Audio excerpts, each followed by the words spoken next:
Hello student, હવે આપણે first chapter પૂરું કર્યું. હવે આપણે થર્ડ ચેપ્ટરની વાત કરીશું વિદ્યુત રસાયણ વિશે.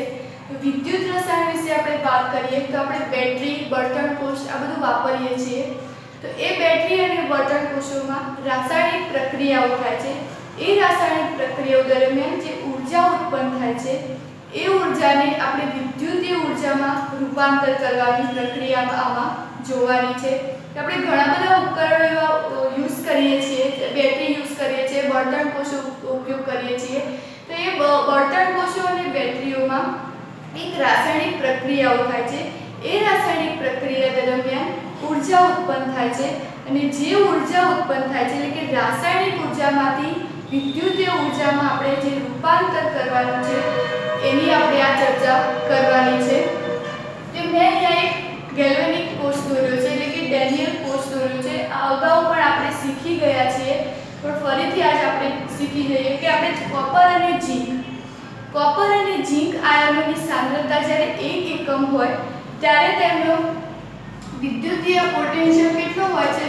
1.1 વોલ્ટ. ફરીથી કહી દઉં કે ઝીંક અને કોપર આ બંને આયનોની સાંદ્રતા 1 એકમ હોય ત્યારે તેનો વિદ્યુતીય પોટેન્શિયલ કેટલો હોય? 1.1 વોલ્ટ થાય. બરાબર. હવે જોઈએ કે આપણે ઝીંક અને કોપર બંને વચ્ચે પ્રક્રિયાઓ થાય છે, એમાં રેડોક્સ પ્રક્રિયા જોવા મળે છે. હવે રેડોક્સ પ્રક્રિયા કોને કહેવાય? તો રેડોક્સ પ્રક્રિયા એટલે કે જે પ્રક્રિયામાં ઓક્સિડેશન અને રિડક્શન બંને થતું હોય એવી પ્રક્રિયાને શું કહીશું આપણે? રેડોક્સ પ્રક્રિયા. તો ઝીંક અને કોપર વચ્ચે પણ રેડોક્સ પ્રક્રિયા થાય છે એટલે કે એ બંનેમાં પણ ઓક્સિડેશન અને રિડક્શન બંને એક સાથે જોવા મળે છે.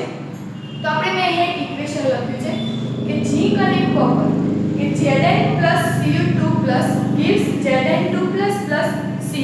તો તમે જોઈ શકો છો કે Zn માંથી શું બન્યું? Zn2+ બન્યા. Zn માંથી શું બન્યું? Zn2+ બન્યા. તો શું થયું? ત્યાં ઓક્સિડેશન થયું. કઈ રીતે? તો Zn એ 2 ઇલેક્ટ્રોન શું કર્યા? ગુમાવ્યા. એટલે ત્યાં શું થયું? ઓક્સિડેશન થયું. અને અહીંયા જુઓ Cu2+ હતું તો ત્યાં શું થયું? Cu. એટલે કે ત્યાં શું થયું? રિડક્શન થયું. એટલે કે Cu2+ એ 2 ઇલેક્ટ્રોન મેળવ્યા. તો આને શું કહેવાય? રેડોક્સ પ્રક્રિયા. એટલે કે Cu2+ અને Zn વચ્ચે શું થયું? રેડોક્સ પ્રક્રિયા થઈ. બરાબર. આની આપણે પાછળ વાત કરવાની છે. હવે આપણે ડેનિયલ કોષ વિશે વાત કરીએ. તો મેં આ 3 આકૃતિઓ દોરી છે. હવે જુઓ કે 2 બીકર લીધા છે. એ 2 બીકરમાં મેં 2 વિદ્યુત ધ્રુવો નાખ્યા છે. એક છે Zn નો સળિયો અને બીજો છે Cu નો સળિયો. એટલે કે ઝીંક અને કોપરના સળિયા મૂક્યા છે. હવે ZnSO4 ના દ્રાવણમાં મેં Zn નો સળિયો મૂક્યો છે અને CuSO4 ના દ્રાવણમાં મેં Cu નો સળિયો મૂક્યો છે. એટલે કે તેમના ક્ષારના દ્રાવણમાં 2 સળિયા ડુબાડ્યા છે. હવે જોઈએ આપણે કે આ બંને CuSO4 બરાબર, એના અંદર મેં 2 વિદ્યુત ધ્રુવો, આ સળિયાને શું કહેવાય? વિદ્યુત ધ્રુવો કહેવાય. અને જે આ 2 દ્રાવણો છે એને શું કહેવાય? વિદ્યુત વિભાજ્ય કહેવાય. તો જ્યારે મેં આ કોષ ના સળિયા ડુબાડ્યા છે એમને બેટરી સાથે જોડ્યા છે. હવે જોઈશું આપણે મેં લખ્યું છે E external less than 1.1 volt. એટલે શું થશે કે આ વિદ્યુત ધ્રુવમાં આ જે કોષ છે એમાંથી હું બહારથી જે વિદ્યુત પ્રવાહ જો દાખલ કરું અને એ વિદ્યુત પ્રવાહ 1.1 કરતાં કેવો હોય? વધારે હોય. આ 2 આયનનો વોલ્ટ કેટલો છે? 1.1 છે. પણ જો બહારનો વિદ્યુત પ્રવાહ 1.1 કરતાં વધારે હશે તો શું થશે કે જ્યારે બહારનો વિદ્યુત પ્રવાહ હું અંદર દાખલ કરું એટલે શું થશે? ઇલેક્ટ્રોનનું વહન એનોડથી કેથોડ તરફ એટલે કે ઝીંકથી કોપર તરફ જશે. ફરીથી કહી દઉં કે E external less than 1.1 volt હોય ત્યારે શું થશે? જ્યારે અહીંયાથી ઇલેક્ટ્રોન વિદ્યુત પ્રવાહ પસાર કરું એટલે ઇલેક્ટ્રોનનું વહન ઝીંકથી કોપર તરફ જશે અને વિદ્યુત પ્રવાહ એના ઓપોઝિટમાં જશે, કેથોડથી એનોડ તરફ જશે. જુઓ મેં અહીંયા એરા કરેલા જ છે કે જ્યારે E એક્સટર્નલ લેસ ધેન 1.1 હોય ત્યારે ઇલેક્ટ્રોન એનોડ થી કેથોડ તરફ જાય અને વિદ્યુત પ્રવાહ કેથોડ થી એનોડ તરફ જાય. બરાબર. ઇલેક્ટ્રોન અને વિદ્યુત પ્રવાહનું વહન કેવું હશે? ઓપોઝિટ દિશામાં હશે, એટલે કે વિરુદ્ધ દિશામાં હશે. જો ઇલેક્ટ્રોન આમ જતો હશે તો વિદ્યુત પ્રવાહ આ સાઈડ આવતો હશે. તો ફર્સ્ટ ફિગરમાં શું થશે? આ સિચ્યુએશન હોય ત્યારે 1.1 લેસ ધેન હોય ત્યારે ઇલેક્ટ્રોનનો પ્રવાહ એનોડ થી કેથોડ તરફ જશે અને વિદ્યુત પ્રવાહ કેથોડ થી એનોડ તરફ આવશે. આ સમયે શું થશે? એનોડ પર ઝિંક ઓગળી જશે અને કેથોડ પર કોપર જમા થશે. શું થશે? કેથોડ પર અહીંયા જમા થશે. આ શું થશે? ઓગળી જશે અને આ શું થાય? જમા થાય. આ કઈ સિચ્યુએશન માટે હતું? 1.1 વોલ્ટ માટે. હવે જોઈએ કે જેમ જેમ એનો વોલ્ટ વધારતા જઈએ, જેમ જેમ વિદ્યુત પ્રવાહ બહારનો વધારતા જઈએ ત્યારે બહારનો વિદ્યુત પ્રવાહ 1.1 વોલ્ટ થઈ જશે, એટલે કે આના બરાબર થઈ જશે. એટલે આ પ્રક્રિયામાં કોઈ જ પ્રક્રિયા થશે નહીં, કોઈ ઇલેક્ટ્રોનનું વહન પણ નહીં થાય અને વિદ્યુત પ્રવાહનું વહન પણ નહીં થાય. એટલે કે ત્યાં રાસાયણિક પ્રક્રિયાઓ બંધ થઈ જશે. ક્યારે? E external is equal to 1.1 volt થશે ત્યારે કોઈ પ્રક્રિયામાં થશે નહીં, એનું ઇલેક્ટ્રોનનું વહન પણ નહીં થાય અને વિદ્યુત પ્રવાહનું વહન પણ નહીં થાય. હવે જોઈએ E external greater than 1.1. આ લેસ ધેન હતું, હવે ગ્રેટર ધેનમાં જોઈએ. તો બહારનો વિદ્યુત પ્રવાહ જ્યારે પસાર કરું ત્યારે શું થશે? ગ્રેટર ધેન 1.1 હોય ત્યારે ઇલેક્ટ્રોનનું વહન ક્યાં થશે? કેથોડ થી એનોડ તરફ અને વિદ્યુત પ્રવાહનું વહન એનોડ થી કેથોડ તરફ. આની ઓપોઝિટ આમાં શું હતું? ઇલેક્ટ્રોન આમથી આમ જતા હતા. પેલામાં શું થશે? ઇલેક્ટ્રોન આ બાજુથી આ બાજુ આવશે અને વિદ્યુત પ્રવાહ અહીંયાથી આ બાજુ જશે. તો ઇલેક્ટ્રોન્સ ક્યાં જશે? કેથોડ થી એનોડ તરફ અને વિદ્યુત પ્રવાહ એનોડ થી કેથોડ તરફ જશે. બરાબર. તો આ હતું E external less than 1 greater than 1.1, E external less than 1.1 અને E external is equal to 1.1. આ ખાસ યાદ રાખવાનું. બરાબર. કે આ વિદ્યુત પ્રવાહ શું થશે? બધામાં આ બંનેમાં ઉલટાઈ જશે. જ્યારે is equal to હોય ત્યારે શું થશે? બધી જ પ્રક્રિયા બંધ થઈ જશે. તો આ વાત હતી આપણી ગેલ્વેનિક કોષની. હવે આપણે આના વિશે બીજી આગળ વાત કરીએ.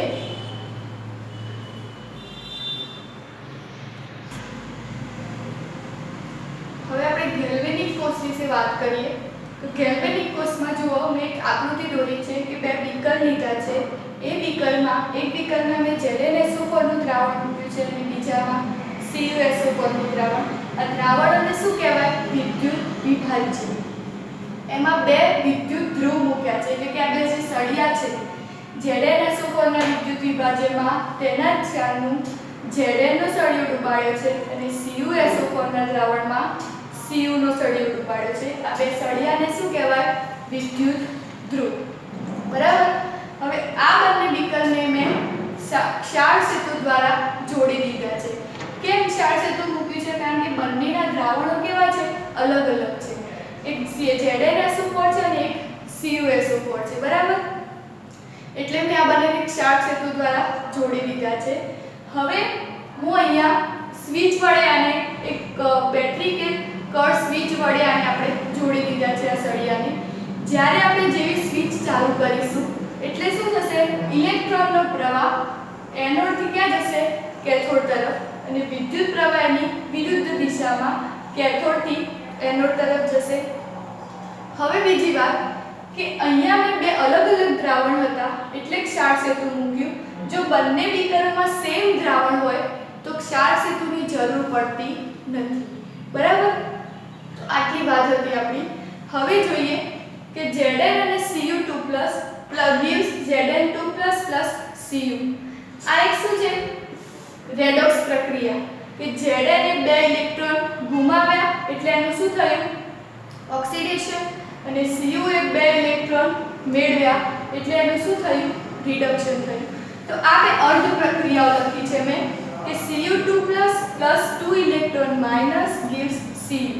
આને શું કર્યું? Cu એ 2 ઇલેક્ટ્રોન મેળવ્યા એટલે એનું શું થયું? રિડક્શન થયું. અને Zn gives Zn2 plus 2 electron minus એટલે કે Zk 2 ઇલેક્ટ્રોન ગુમાવ્યા એટલે ત્યાં એનું શું થયું? ઓક્સિડેશન થયું.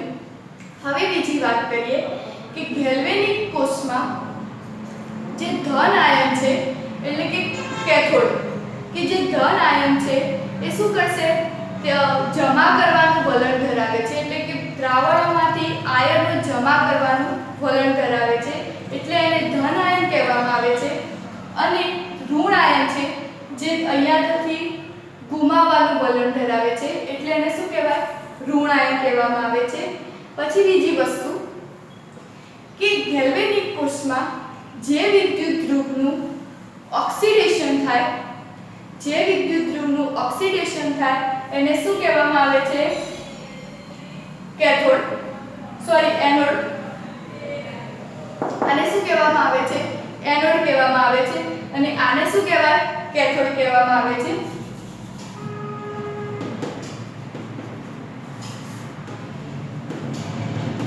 ફરીથી એકવાર કે ગેલ્વેનિક કોષમાં જે વિદ્યુત ધ્રુવ પર ઓક્સિડેશન થાય, કોનું ઓક્સિડેશન થાય છે? ઝીંકનું. તો ઝીંકને શું કહેવાય? એનોડ. અને જેનું રિડક્શન થાય છે એને શું કહેવાય? કેથોડ. તો કોપરનું શું થયું? રિડક્શન થયું એટલે એને શું કહેવાય? કેથોડ. તો આને આપણે કહીશું કેથોડ અને આને કહીશું આપણે એનોડ. બરાબર? તો આ વાત થઈ, આ અર્ધ પ્રક્રિયા હતી. આ અર્ધ પ્રક્રિયાઓને ભેગી કરીએ એટલે આપણને શું મળશે? આખી રેડોક્સ પ્રક્રિયા મળી જશે. બરાબર? હવે વાત કરીશું બીજી કે વિદ્યુત ધ્રુવ અને વિદ્યુત વિભાજ્ય વચ્ચેના તફાવતને શું કહેવાય? વિદ્યુત ધ્રુવ પોટેન્શિયલ. વિદ્યુત ધ્રુવ અને વિદ્યુત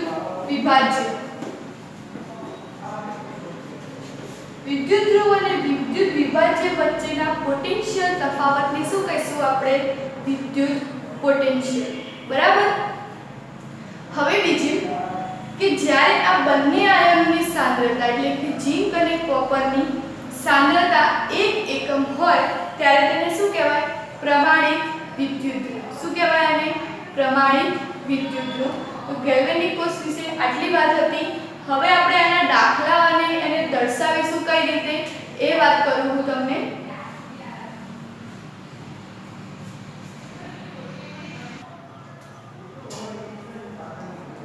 હવે જોઈએ આપણે કે જે ઇક્વેશન લખ્યું હતું એને આપણે દર્શાવીશું કઈ રીતે અને એના દાખલા કઈ રીતે ગણીશું. તો બંને ધ્રુવો એટલે કે મેં આગળ એક ઇક્વેશન લખ્યું હતું ઝીંક અને કોપર. તો બંને ધ્રુવો વચ્ચેના પોટેન્શિયલ તફાવતને શું કહેવાય? એનું કોષ પોટેન્શિયલ કહેવાય. શું કહેવાય આને? કોષ પોટેન્શિયલ. બરાબર? કે ઝીંક અને કોપર બંને ધ્રુવો વચ્ચેના પોટેન્શિયલ તફાવતને શું કહેવાય? એનું કોષ પોટેન્શિયલ. અને એને EMF માં માપવામાં આવે છે એટલે કે ઇલેક્ટ્રોમોટિવ ફોર્સમાં માપવામાં આવે છે. મેં એક બીજું એક્ઝામ્પલ લખ્યું છે કે Cu + 2Ag gives Cu2 + 2Ag. હવે જુઓ કે Cu માંથી શું બન્યું? Cu2 બન્યું. Cu માંથી Cu2 બન્યું.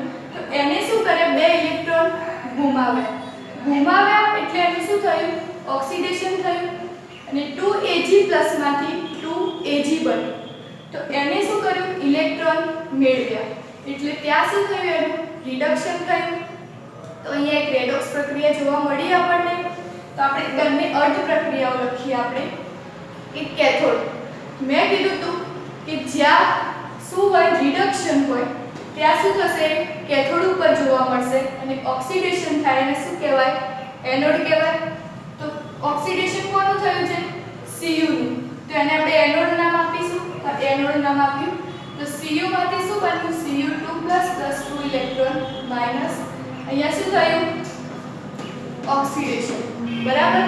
રિડક્શન થાય એને શું કહેવાય? કેથોડ કહેવાય. તો કેથોડમાં શું થયું? 2Ag + 2 electron minus gives 2Ag. તો અહીંયા શું થયું? રિડક્શન થયું. બરાબર, બંને પ્રક્રિયાઓ મેં લખી દીધી. હવે આને દર્શાવીશું કઈ રીતે? તો આ બંને પ્રક્રિયાઓ વચ્ચે એક ઊભી લીટી દ્વારા દર્શાવાય છે. એનોડ અને કેથોડ વચ્ચે એક ઊભી લીટી દ્વારા એને દર્શાવાય છે. પરંતુ જો કોષમાં ક્ષાર સેતુ હોય, મેં હમણાં આ રીતે દોર્યો તો વચ્ચે બે બીકર વચ્ચે આવો ક્ષાર સેતુ દોર્યો તો જો કોષમાં ક્ષાર સેતુ હોય તો ત્યાં શું હશે? ડબલ લીટી જોવા મળશે. ત્યાં શું જોવા મળશે? ડબલ લીટી. જો ક્ષાર સેતુ નહીં હોય તો એક જ લીટી દ્વારા એને દર્શાવાય. કઈ રીતે? તો જુઓ, મેં અહીંયા દર્શાવ્યું છે Cu2+ ડબલ લીટી. ડબલ લીટી એટલે શું હશે? કોષમાં ક્ષાર સેતુ હશે. Ag+Ag. હવે વાત કરીએ કે જુઓ કે જ્યારે એનોડ હોય, એનોડને આ લીટીથી ડાબી બાજુ લખાય અને કેથોડને આ લીટીથી જમણી બાજુ લખાય. તો એનોડ આપણું Cu2+ વાળું હતું, તો આ રહ્યું એનોડ. Cu માંથી શું બન્યું? Cu2+. તો Cu માંથી Cu2+ મેં લખી દીધું અહીંયા ડાબી બાજુ. બે લીટી વચ્ચે કરીશું અને કેથોડ. કેથોડને ક્યાં લખાય? જમણી બાજુ લખાય. તો કેથોડ એટલે Ag+, માંથી Ag. Ag+ માંથી Ag. તો Ag+ માંથી Ag લખી દીધું. બરાબર. હવે આ બંનેનો કોષ પોટેન્શિયલ કઈ રીતે શોધીશું આપણે? તો બંનેનો કોષ પોટેન્શિયલ એટલે શું થશે? E cell is equal to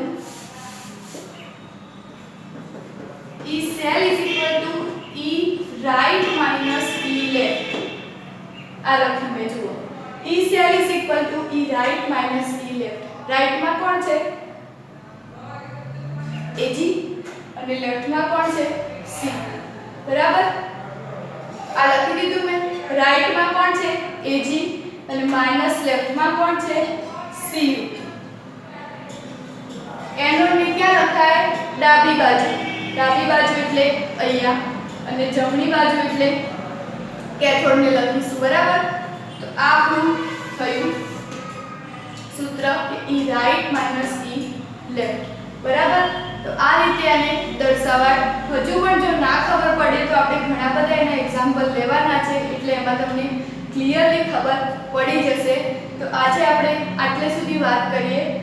હવેનો topic જે છે એ હું આગળના લેક્ચરમાં ગણાવીશ અને દાખલા પણ ગણવાના છે આપણે E સેલ વાળા. અને જો સૂત્રમાં હજુ પણ રાઈટ લેફ્ટમાં કોઈ કન્ફ્યુઝન થતું હશે તો જ્યારે આપણે એક્ઝામ્પલ ગણીશું ત્યારે તમારું કન્ફ્યુઝન દૂર થઈ જશે. બરાબર.